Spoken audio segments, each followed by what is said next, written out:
Hello, America. We are in Pittsburgh, Pennsylvania, where tonight, in just a couple of hours, 8 o'clock Eastern Time, I'm going to be on this stage in the Benedum Theater with 3,000 people here, and we're going to do a live town hall meeting. And I'm going to explain some things in greater detail, not only what's coming, a little bit of history, but also what we can do to change it, what we can do politically to change it, and what we as individuals can do to change it. We were having a conversation in the break, and let me actually start with Scott. Scott was saying that the answer is self-reliance.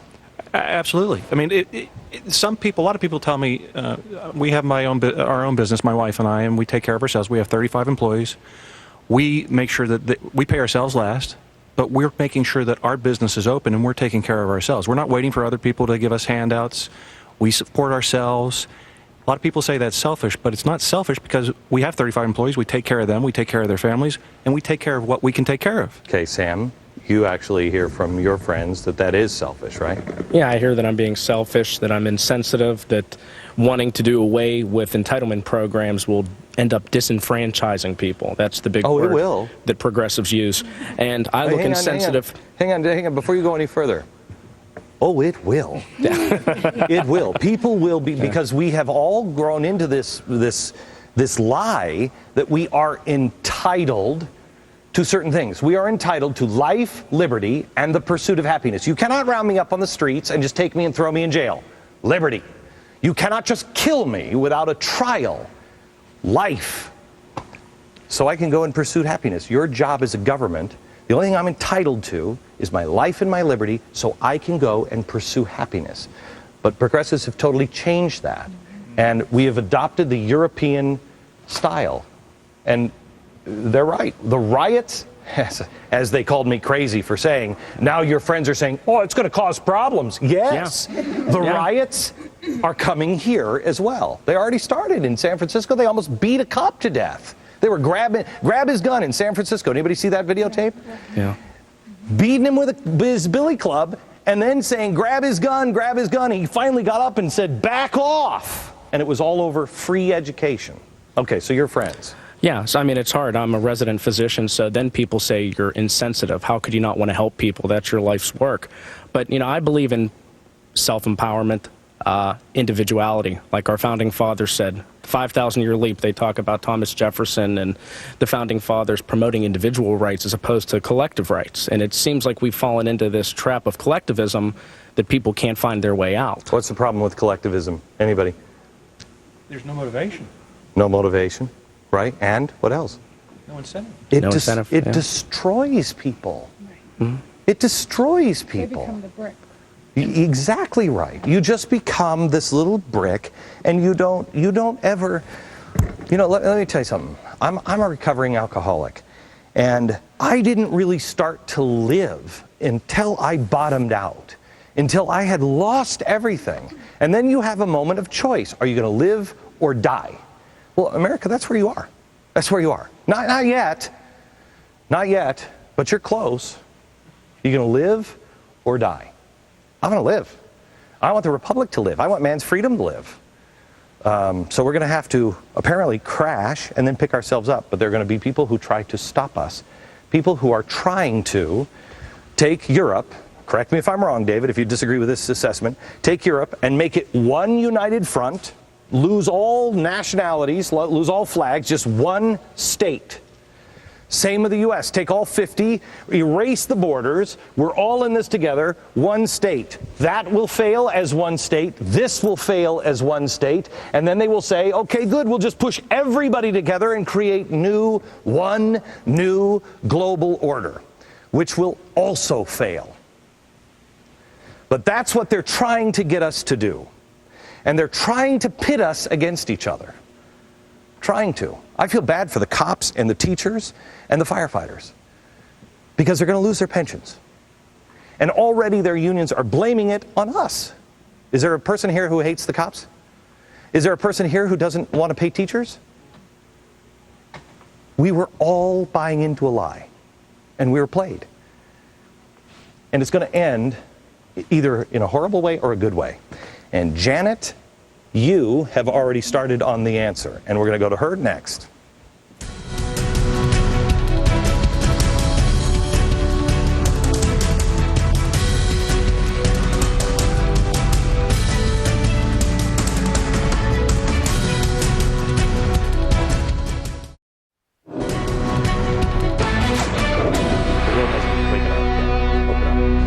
Okay.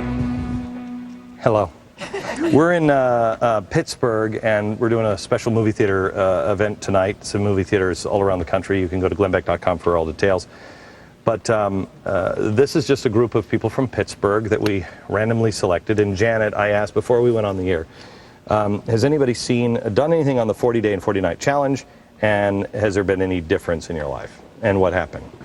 Well, you really motivated me with this because I was starting to feel a little hopeless. And what was I going to do? What could I do to make a difference? One little person in Pittsburgh, what could I do to make a difference? And you did convince me that it has to start with us individually. And so I took the 40-day and 40-night challenge, which is based in faith, hope, and charity. And one of the things that it did is made me focus on my faith even more. Mm-hmm. I thought I was a pretty good Christian. I thought I was doing the right things until I actually looked at it on a day-to-day basis and said, you know what, I think I can do better. And so I did get on my knees to pray every day. And it really makes you think about what is it that you're praying for? What is it that you're saying to God? What is it that you want Him to do in your life, or how can you best serve what He wants you to do? And so it really helped me to focus on those things.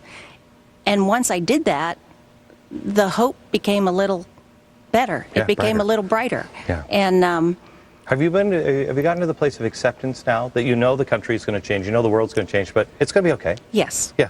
I've gotten to the point. I'm doing my food storage. Good for you. And then Hang on. When did you start that? I started it about maybe a month ago. Okay. I talked to a woman today on radio. She has 6 kids. She lives in Colorado. She called me up and she said, I thought you were nuts. She said, but I thought I'm going to do it. And at the time, 2 years ago, I said, buy extra clothes. If you see them on sale, buy clothes for your kids in advance. You know what size they're going to be generally. Buy them in advance, get these things, and have it all ready to go. She called me and she said, I want you to know, my husband lost his job. After we finished a year's worth of food storage, I learned how to can, I got clothes, blah, blah, blah. She said, my husband lost his job. She said, he's been out of work for 17 months. She said, we haven't had a sleepless night. And she said, now he's going back to work and we're helping others. She said, we have been in the position of teaching others how to can, how to food storage, how to save. She said, and with 6 kids, it's not easy. But there was such peace in her. That's the deal. I mean, you could call me nuts all you want on the food storage thing, and people do. But that's what you have to do. When the world is panicking, we have to be the leaders of, it's okay, it's cool, you can make it. I wish I had that book. I found this book, I don't know, about 10 years ago. And it's called, I was a drag even 10 years ago. It's called On Thermonuclear War. And it was an old book produced in the late 50s, early 60s. And it was a study done by the government. And it was, okay, so we blow up the world. How many people survive? How do you restart? And the thing that they found that was the most surprising is most people survive. And we're talking about mutually assured destruction, launching missiles. And they said in the study, the most surprising thing is most people survive. So if we're talking about catastrophic economic destruction, the world's going to change, but we're all going on. It still goes on. It's just are we pushed one way or another, or are we strong enough as individuals? I am convinced, I am absolutely convinced, the footprint of the Glenn Beck program, or whatever we do with all the books and everything else we do, is 30 million people every single month. 30 million people. If these 30 million people are the ones who say, it's okay, we're going to make it, Here's how you survive without reaching out for a handout. Here's how you give a hand up. It's not selfish. It's the exact opposite of selfish. You are saying be self-reliant so you can help others become self-reliant, and we don't have to freak out. That is the answer, America.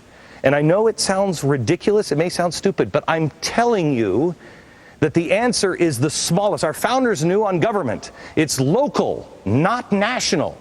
I'm telling you the answer is individual, not collective. Strengthen the individual so you can be the life raft for someone else. Back in a minute.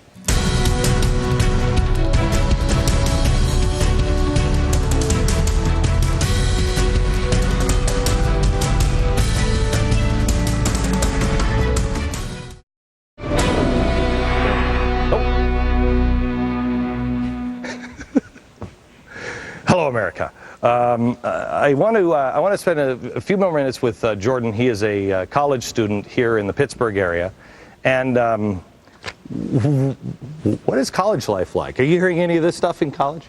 Nothing at all. Yeah. I mean, I've never been taught it, never really understood any of it until today. And it's just, it's scary that I've heard none of it from any of my friends, nothing from any Where are teachers. your friends getting their news? Snoop Dogg, I believe. I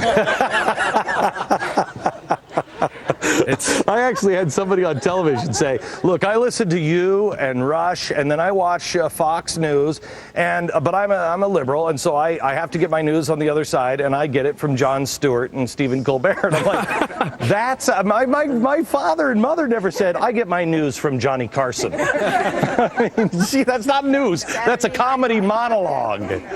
All right, so what do you think is happening there?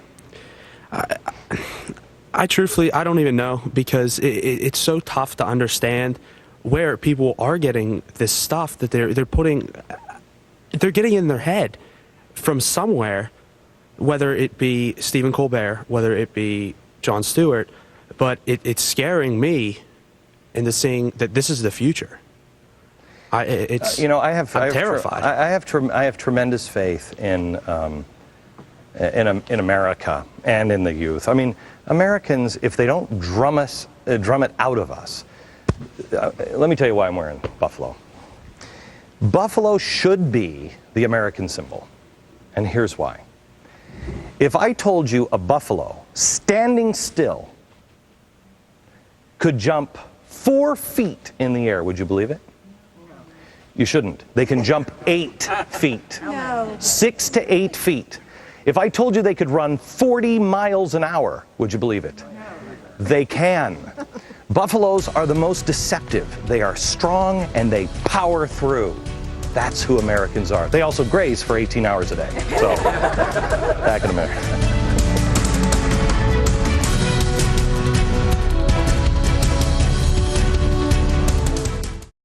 From Pittsburgh, the greatest city in the East, because it saw a problem and it fixed itself, just like Americans always do. Thank you very much. Tonight I'm in Pittsburgh. You can check it out in movie theaters all across the country. Tomorrow I'm in New Orleans, Louisiana, and then 2 shows in Dallas. Check it out, all at glennbeck.com/tours. From Pittsburgh, good night, America.